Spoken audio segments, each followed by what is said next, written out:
ನಮಸ್ಕಾರ ಎಲ್ಲರಿಗೂ ಎಮ್ರಿತಿ ಲಾಗ್ ಚಾನಲ್ಗೆ ಸ್ವಾಗತ. ಎಲ್ಲರೂ ಹೇಗಿದ್ದೀರಿ? ಎಲ್ಲರೂ ಚೆನ್ನಾಗಿದ್ದೀರಿ ಅಂತ ಭಾವಿಸ್ತೀನಿ. ನಾನಿವತ್ತು ಶಾವಿಗೆ ಉಪ್ಪಿಟ್ಟು ಯಾವ ರೀತಿ ಮಾಡೋದು ಅಂತ ತೋರಿಸ್ಕೊಡ್ತಾ ಇದ್ದೀನಿ. ಇದು ಕೆಲವೊಬ್ಬರಿಗೆ ಗೊತ್ತಿರುತ್ತೋ ಕೆಲವೊಬ್ಬರಿಗೆ ಗೊತ್ತಿರಲ್ಲ. ಸೊ ಈಸಿ ಆ್ಯಂಡ್ ಟೇಸ್ಟಿ ಶಾವಿಗೆ ಉಪ್ಪಿಟ್ಟು ಯಾವ ರೀತಿ ಮಾಡೋದು ಅಂತ ನೋಡ್ಕೊಂಬರೋಣ. ನಾನಿಲ್ಲಿ 3 ಜನಕ್ಕೆ ಶಾವಿಗೆ ಉಪ್ಪಿಟ್ಟನ್ನು ರೆಡಿ ಮಾಡ್ಕೊಳ್ತಾ ಇದ್ದೀನಿ. ಸೊ ಅದಕ್ಕೆ 3 ಈರುಳ್ಳಿ, 1 ಟೊಮೆಟೊ, 3 ಹಸಿಮೆಣಸಿನ್ಕಾಯಿ, ಉದ್ದಿನಬೇಳೆ, ಕಡಲೆಬೇಳೆ ಹಾಗೂ ಮ್ಯಾಗಿ ಮಸಾಲಾನ ನಾನು ತೊಗೊಂಡಿದ್ದೀನಿ. ಖಾರಕ್ಕೆ ಅನುಸಾರವಾಗಿ ನೀವು ಮೆಣಸಿನ್ಕಾಯನ್ನು ಹೆಚ್ಚು ಕಮ್ಮಿ ಮಾಡ್ಕೋಬಹುದು. ಎಲ್ಲ ತರಕಾರಿಗಳನ್ನು ನಾನು ಮುಂಚಿತವಾಗಿ ಕಟ್ ಮಾಡಿ ಎತ್ತಿಟ್ಕೊಂಡಿದ್ದೆ.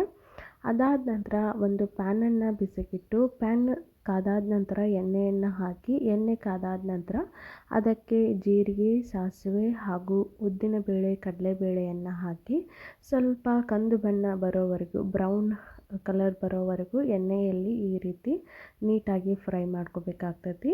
ಫ್ಲೇಮನ್ನು ಲೋ ಟು ಮೀಡಿಯಮ್ ಫ್ಲೇಮಲ್ಲಿ ಇಟ್ಕೊಂಡು ಇವನ್ನ ಹುರ್ಕೋಬೇಕಾಗ್ತೈತಿ. ಅದಾದ ನಂತರ ಕಟ್ ಮಾಡಿ ಎತ್ತಿಟ್ಕೊಂಡಿರುವಂತಹ ಈರುಳ್ಳಿಯನ್ನು ಇದಕ್ಕೆ ಸೇರಿಸ್ಕೊಂಡು ಹಸಿ ವಾಸನೆ ಹೋಗೋವರೆಗೂ ಇದನ್ನು ನೀಟಾಗಿ ಫ್ರೈ ಮಾಡ್ಕೋಬೇಕಾಗ್ತೈತಿ. ಆಮೇಲೆ ಅದಾದ ನಂತರ ನಾನಿಲ್ಲಿ ಟೊಮೆಟೊ ಹಾಗೂ ಹಸೆಕಾಯಿಯನ್ನು ಇದಕ್ಕೆ ಸೇರಿಸ್ಕೊಂಡು ಹಸಿ ವಾಸನೆ ಹೋಗೋವರೆಗೂ ನೀಟಾಗಿ ಎಣ್ಣೆಯಲ್ಲಿ ಇದನ್ನು ನಾನು ಫ್ರೈ ಮಾಡ್ಕೊಳ್ತಾ ಇದ್ದೀನಿ. ಈರುಳ್ಳಿ ಕಲರು ಬ್ರೌನ್ ಕಲರ್ ಟರ್ನ್ ಆಗೋವರೆಗೂ ಇದನ್ನು ನೀಟಾಗಿ ಹುರ್ಕೋಬೇಕಾಗ್ತೈತಿ. ಟೊಮೆಟೊ ಹಾಗೂ ಮೆಣಸಿನ್ಕಾಯಿ ಹಾಕಿದ ತಕ್ಷಣ ಸ್ವಲ್ಪ ಉಪ್ಪನ್ನು ಸೇರಿಸ್ಕೋಬೇಕಾಗ್ತೈತಿ. ಇದರಿಂದ ಸಾಫ್ಟ್ ಆಗ್ತೈತಿ. ಸೊ ನೀಟಾಗಿ ಫ್ರೈ ಆಗಲಿಕ್ಕೆ ಈಸಿ ಆಗ್ತದೆ. ಉಪ್ಪನ್ನು ಸೇರಿಸ್ಕೋಬೇಕಾಗ್ತೈತಿ. ಅದಾದ ನಂತರ ನಾನಿಲ್ಲಿ 1 ಟೇಬಲ್ ಸ್ಪೂನ್ ಆಗುವಷ್ಟು ಅರಿಶಿನ ಪುಡಿನೂ ಸೇರಿಸ್ಕೊಂಡಿನಿ ಕಲರಿಗೆ ಆ್ಯಡ್ ಮಾಡಲಿಕ್ಕೆ.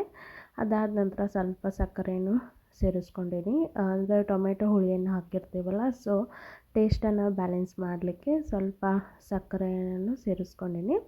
ಸಕ್ಕರೆ ಬದಲಾಗಿ ಸ್ವಲ್ಪ ಬೆಲ್ಲವನ್ನು ಕೂಡ ಸೇರಿಸ್ಕೋಬೋದು. ಟೇಸ್ಟ್ ಬ್ಯಾಲೆನ್ಸ್ ಮಾಡಲಿಕ್ಕೆ ಅಷ್ಟೇ ಇದನ್ನು ಆ್ಯಡ್ ಮಾಡ್ಕೊಳ್ತಾ ಇದ್ದೀನಿ.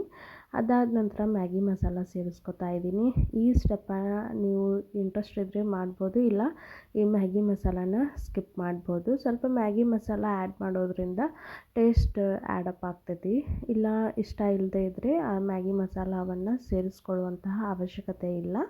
ಅದಾದ ನಂತರ ನಾನಿಲ್ಲಿ ಸೈಡಿಗೆ ನೀರನ್ನು ಕುದಿಲಿಕ್ಕೆ ಇಟ್ಟಿದ್ದೆ. ಸೊ ಇದರಿಂದ ಪ್ರೊಸೆಸ್ ಅಂದರೆ ಸ್ಟೆಪ್ ಫಾಸ್ಟಾಗಿ ಆಗ್ತೈತಿ ಅಂತಂದು ಹಸಿ ನೀರು ಹಾಕೋದ್ರಿಂದ ಸ್ವಲ್ಪ ಟೈಮ್ ಹಿಡಿತದೆ.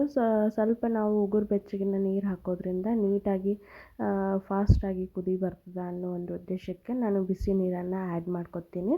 ಉಪ್ಪಿಟ್ಟು ಮಾಡಬೇಕಾದ್ರೂ ಕೂಡ, ರವೆ ಉಪ್ಪಿಟ್ಟು ಮಾಡಬೇಕಾದ್ರೂ ಕೂಡ ನಾನು ಇದೇ ಸ್ಟೆಪ್ಪನ್ನು ಫಾಲೋ ಮಾಡ್ತೀನಿ. ಅದಾದ ನಂತರ ಒಂದು ಕುದಿ ಬಂದ ಮೇಲೆ ಟೇಸ್ಟನ್ನು ನೋಡಿಬಿಟ್ಟು ಉಪ್ಪು ಕರೆಕ್ಟ್ ಎಲ್ಲ ಇದೆ ಅಂದಮೇಲೆ ನಾನು ಹುರಿದಿಟ್ಕೊಂಡಿರುವಂತಹ ಶಾವಿಗೆಯನ್ನು ಈ ಕುದಿಯುವಂಥ ಇರುವ ನೀರಿನಲ್ಲಿ ಸೇರಿಸ್ಕೊಳ್ತೀನಿ. ನೀವೇ ನೋಡ್ತಾ ಇರ್ಬೋದು. ಈ ಒಂದು ಟೈಮಲ್ಲಿ ಲೋ ಫ್ಲೇಮಲ್ಲಿ ನಾವು ಫ್ಲೇಮನ್ನು ಇಡಬೇಕಾಗ್ತೈತಿ. ಇಲ್ಲಾಂದ್ರೆ ನೀರು ಬೇಗನೆ ವೇಪರ್ ಆಗಿ ಹೋಗ್ತದೆ, ಶಾವಿಗೆ ಸರಿಯಾಗಿ ಬೆಂದಿರಂಗಿಲ್ಲ. ಸೊ ಹೀಗಾಗಿ ಲೋ ಫ್ಲೇಮನ್ನು ಇಟ್ಕೊಂಡು ಈ ಒಂದು ಟೈಮಲ್ಲಿ ಲೋ ಫ್ಲೇಮನ್ನು ಇಟ್ಕೊಂಡು ನಾವು ಶಾವಿಗೆಯನ್ನು ಕುದಿಸ್ಕೋಬೇಕಾಗ್ತೈತಿ. ಅಂದರೆ ಶಾವಿಗೆ ಇಲ್ಲಿ ಸ್ವಲ್ಪ ಸಣ್ಣ ಐತಿ.